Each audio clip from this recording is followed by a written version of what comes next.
வணக்கம். இன்னைக்கு நம்ம ஒரு சுவையான மட்டன் குழம்பு செய்ய போகிறோம். இது என்னுடைய ஃப்ரெண்டோட அம்மா எனக்கு சொல்லி கொடுத்தது.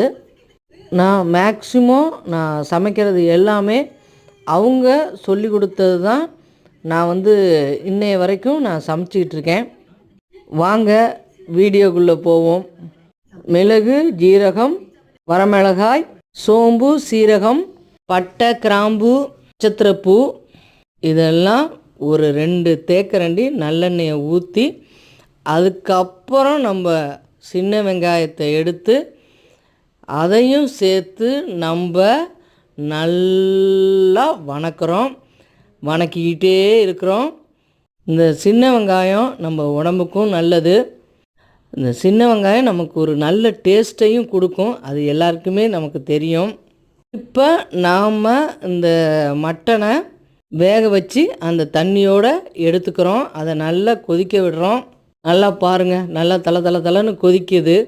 அதில் நம்ம அரைச்சி வச்ச ஸ்பெஷல் மசாலாவை நாம் எடுத்து போட்டு நல்லா கிளறிக்கிட்டு இருக்கோம். பார்த்திங்கன்னா நம்ம நல்லா கரண்டியை விட்டு நல்லா கலக்கிக்கிட்டு இருக்கப்பே நல்லா சும்மா வாசம் வரும் பாருங்க. உங்கள் வீட்டுக்கு இல்லை, எங்கள் வீட்டுக்கு இல்லை, சும்மா ஒரு 10 வீட்டுக்கு தாண்டி கூட நல்ல வாசம் கம்முன்னு இருக்குங்க. நல்லா வெந்துக்கிட்டு இருக்குங்க.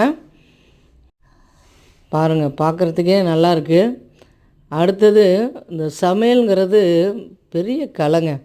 நிஜமாலுமே மனுஷன் மயங்கிறது இந்த சமையல் டேஸ்ட்டு சாப்பாட்டில் தாங்க.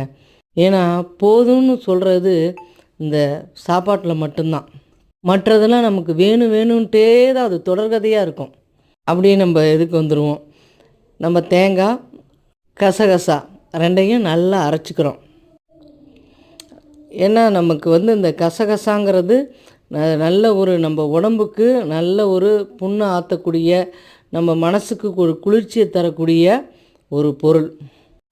நல்லா அரைச்சிக்கிட்டோம். அதை அப்படியே நம்ம குழம்புல ஊற்றிடுறோம். ஊற்றி நல்லா கொதிக்க விடுறோம்.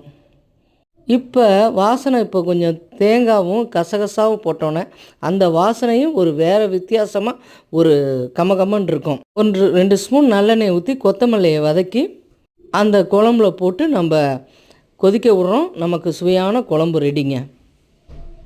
தேங்க்யூ.